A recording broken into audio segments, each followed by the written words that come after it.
Okay, Life is a Journey says, I always thought of narcissism as simply people acting conceited and arrogant until these videos helped me understand the deeper meaning of it. Yeah, that's the thing. Narcissism, as, previously understood by society, was that, we take a lot of selfies, we're really focused on how we look, that's narcissism. But the truth is that narcissism is a spectrum. And every human alive who has a thinking mind is capable of and has a bit of narcissism, because really the basic meaning of narcissism is self-interest, right? So getting up in the morning and getting ready for work or feeding yourself, anything that you do to keep yourself alive even, is a sort of a narcissistic thing to do. However, that's not really what we're talking about when we're talking about narcissists of the toxic nature, or some people who have NPD. What it is somebody, in my opinion, the tipping point of toxic narcissism is lack of empathy. I really don't care if somebody is so focused on the way they look, as long as they still have empathy for other people, right? I don't care if somebody is proud of themselves or is, there's a certain amount of narcissism that you could actually call self-esteem, right?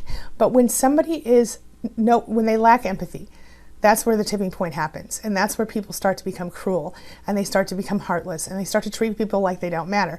That is what I'm talking about when I say narcissism, just so you know. Yeah, Life is a Journey said, it helped me understand why I always attract these narcissists and why they behave in such ways. Yeah, Neslover says, narcs are drawn to me.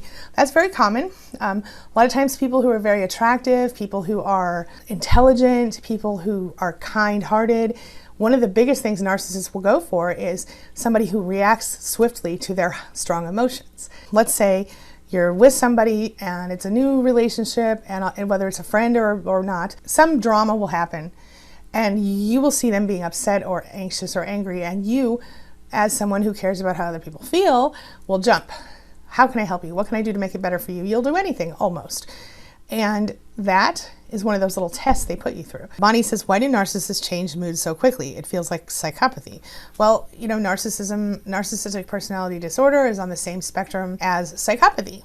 So you've got your narcissists and your toxic narcissists and your NPDs, and then you've got on the cluster B spectrum, you've got borderline personality disorder, which I honestly think is often misdiagnosed CPTSD, personally, that's just a personal opinion. And then you have narcissistic personality disorder, then you have psychopathy, sociopathy, kind of up there.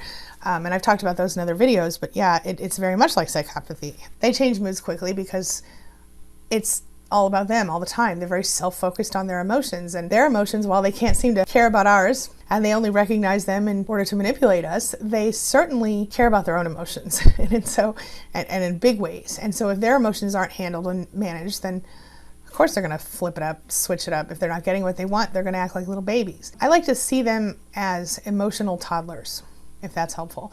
They are not emotionally mature. They might be the most intelligent, intellectually sound people in the world in some cases, but they are most certainly not, and not all of them are smart either. Don't misunderstand me. Some of them are, not all of them, but they certainly are not emotionally capable. And I see, if you look really closely at a narcissist and then you look at a toddler, you'll see. Crystal says, I never knew there were so many different types of narcissists, and I never could have imagined a covert narcissist, right? Okay, so that's an interesting point you make. My mother was more, I would say, more overt in some ways, although she was not as directly appearance focused as some people. The narcissist that I married was a little bit more covert, seemed like the complete opposite of her, was in many ways. And that's the hard part, is recognizing that someone without empathy can appear in many different forms.